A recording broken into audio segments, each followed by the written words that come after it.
ప్రియమైన నా ప్రేమకి, ప్రేమతో నేను నీకు రాస్తున్న ఈ లెటర్.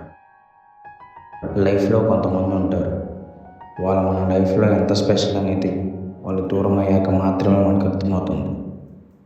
అలానే నువ్వు నా లైఫ్లోకి వచ్చిన రోజు నాకు అప్పుడు అర్థం కాదు. ఏదో ఒక రోజు నీ జ్ఞాపకాలు నా గుండె లోతుగా నిలిచిపోతాయి. మనం ప్రతిరోజు మాట్లాడకపోయినా కలవకపోయినా నా రోజు జీవితంలో ఏదో ఒక చోట నీ జ్ఞాపకాలు నన్ను వెంటాడతాయి. అలానే కొంతమందిని మన జీవితంలో మర్చిపోవడం అంత ఈజీ కాదు. ఎందుకంటే వాళ్ళు మన జ్ఞాపకాల్లో మాత్రమే కాదు, మన హృదయంలో చిరస్థాయిగా నిలిచిపోతారు. కాబట్టి అసలు ముఖ్యంగా ఈ లెటర్ రాయడానికి కారణం ఏంటంటే, నువ్వు ఎక్కడున్నా ఎలా ఉన్నా హ్యాపీగా ఉండాలని నేను కోరుకుంటున్నాను.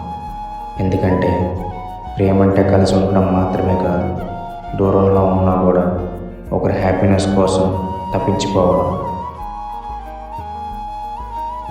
ఇదంతా డైరెక్ట్గా చెప్పలేక మనసు నిండా అభిమానంతో ప్రేమతో నింపుకొని లెటర్ రూపంలో చెప్తున్నాను. ఇట్లు నీ భరత్.